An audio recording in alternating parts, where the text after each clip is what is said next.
Hi guys! Kumusta kayong lahat? Lalong-lalo na sa ating mga subscribers at lahat ng mga nanonood sa mga video ng Gamidigs Vlog. Thank you guys!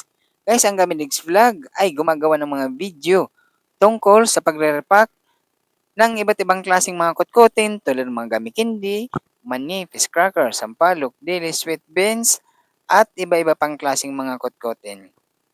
Ang Gamidigs Vlog guys, ang re-repackin natin ngayon, peanut garlic or itong mani na flavor ay bawang. Ang peanut garlic ngayong April 2025, ang kilo ay nagkakahalaga ng 160 pesos, presyong Divisoria, Manila.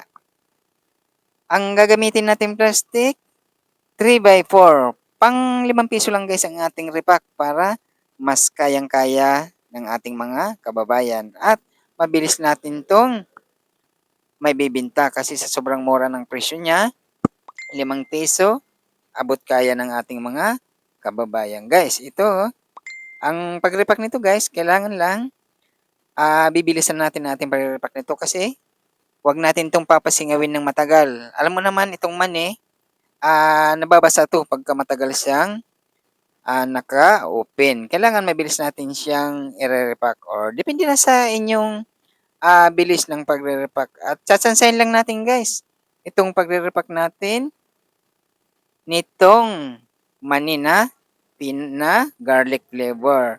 O, nasa sa inyo na yan guys kung magkano inyong mga presyuhan. Pero para sa akin lang, binibinta ko lang to siya ng 5 piso lang para abot kaya ng ating mga kababayan, lalong-lalo na sa mga kababayan nating masang presyo.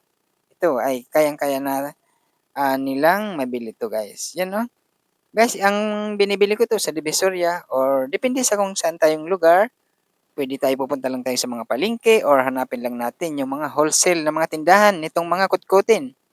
Lahat nito, isa lang mga bilihan nito. May mga gummy candy, mga mani, mga fish cracker. Sa palengke, yan lang ang ating pupuntahan. Iisa lang ang mga tindahan nito. Kailangan guys, pipiliin natin yung unang-una magaganda, yung quality, yung timbang niya. Kailangan yung pagkakabalot niya, yan, yung mga ganyang may mga tatak para mas magagandang mga timpla nito, masasarap to. Tsaka pipiliin natin yung para siyang nakabakyum ang kanyang pagkakabalot. Yung hindi siya sabog, malinaw ang mani, malinaw ang plastic. Ganyan ang pagpili natin guys kahit anumang mga paninda para hindi tayo malulugi. At ganito lang ang ating pagre-repack nito. Nasa sa inyo na yan guys kung magkano yung mga presyon at saka kung magkano inyong gustong tubo. Itong 160 guys na nire-repack ko, pagka na-repack ko yan, umaabot na yan ng 260 or lagpas pa. Sa 5 piso lang na presyo. Or nasa sa inyo na yan kung magkano inyong presyuhan. Kaya kailangan hindi siya bababa ang sa akin, para sa akin hindi siya bumababa ng 100 pesos ang tubo ko dito sa 1 kilo. Kasi napakaraming laman yan guys, marami tayong magagawa dyan. Baka sabihin nyo na, mataas naman ang tubo. Napakaraming laman yan, kaya malaki din ang tubo niya. At bago naman natin yan i-sell, kailangan bibilangin mo natin na guys kung magkano inyong puhunan at saka kung magkano inyong gustong tubo. Para pag i-sell na natin yan, alam na natin ng ating tubo kung magkano or kita sa 1 kilo na yan. O ganyan lang. Bago naman yan i-sell guys, pwede naman nyo bawasan. Kung sa tingin nyo maraming nilagay nyo sa plastic, bawasan nyo, idagdag nyo sa iba. O ganun na ang technique lang dito sa mga pagre-repack or pagtitinda ng mga kutkutin guys. Ito kung nasa sa inyo, kahit may mga trabaho kayo, pwede nyo itong pagkakitaan. Ibenta nyo sa inyong mga trabaho or mga katrabaho. Pwede nyo rin sa bahay. Kung nasa bahay kayo guys, meron kayong pwede pag-displayhan dyan, may bintana kayo. Naku, mas lalong maganda kung may bintana kayo. Sa akin guys, ang mas maganda, wag natin lalagyan ng screen. Hayaan lang natin na open ng ating pwesto, lang itong mga kutkutin, para kitang-kita sa labas. Tulad ng ganito, yan kitang-kita sa labas ang ating pwesto at kaya natin ang ating mga customer ang pipili at sila na mismo ang pipitas ng kanilang gustong bibilhin. O, yan.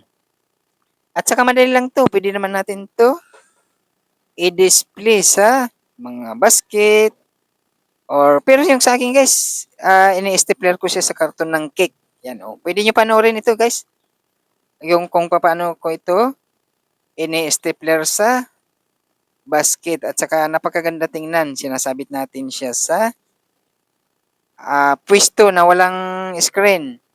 Mas maganda, kitang-kita yung paninda natin. Mas maganda 'yan.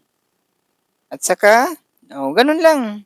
Kung meron kayong makitang mga karton ng cake, mga kapitbahay natin, bibilhin niyo 'yan. Lalong-lalo yung malalaking karton ng box ng cake, yung kulay dilaw na cake or yung kulay pula. Mas maganda 'yan kasi matitibay yung mga karton na 'yan. Gugupitin niyo lang. Tingnan niyo yung ginagawa ko na, kung papaano ko siya i-stapler at nilalagyan ko siya ng alambre sa dulo na pagsasabitan natin. Gano'n kadali lang gawin ito guys, itong mga kutkutin na 'to na mabili ngayon sa ating mga kababayan. Kasi itong mga kutkutin na 'to, lalong-lalo itong mga mani, masasarap ang timpla nito guys, yung flavor nitong garlic powder nakadikit na mismo sa mani. Tsaka hindi mo malalasahan ang alat. Sakto-sakto lang ang timpla nito. Napakaganda ang mga timpla nitong mga kutkutin na 'to guys. Ito, maraming mga kutkutin na puwede nating pagkakitaan guys, mga cracker, mga sampalok, dilis, 'yan ang mga, mabili ngayon sa ating mga kababayan. 'Yan lang ang ating pagdi-display lang guys, 'yan yung karton na ginupit ko 'yan, 'yan. Tutupian lang natin ng dalawang tupi sa dulo, i-stapler natin para kailangan makapal dun sa dulo na pagsasabitan natin ng alambre para maging matibay yang ating, pagdi-displayan ng mani. Ganyan lang, pag-stapler guys, magkabilang gilid lang para marami ang ating mailalagay diyan at saka napakaganda tingnan niyan guys 'pag natapos na 'yan mamaya, 'yan. Gano'n lang ang ating pag-stapler niyan. 'Di ba maganda na tingnan 'yan. Kung isasabit natin 'yan magkadikit-dikit, napakaganda tingnan, magiging ganito na ang kanyang hitsura, 'yan 'yun susundan niyo lang itong ating ginagawa kung ano man ang ating mga style ng pag-repack, mas maganda yung ganyan lang guys. Mas konti-konti lang ang ating gastos sa ganyan kasi mga plastic na 'yan, kaysa gagamit tayo ng mga, buti na garapon, mas mahal dun ang magiging bintahan natin at saka mahirap maibenta. Yung ganito lang, ₱5 at saka ₱20, napakabilis maibili or maibenta. Ganun lang mga technique natin guys ng pagre-repack nitong mga mani na nabibili natin sa merkado or sa mga palengke. 'Yan. Kailangan sa palengke tayo yung mga kung nandito man tayo sa Metro Manila, malapit lang kayo sa Divisoria, sa Divisoria kayo guys kasi mas dun ang pinaka-last na mababa ang presyo. Kung malayo man kayo dun sa mga palengke na mga malapit sa inyong mga lugar, hanapin niyo lang ang mga tindahan ng mga kotkotin. Napakaraming mga kotkotin guys na, malaki ang mga tubo pagka ni-repack natin.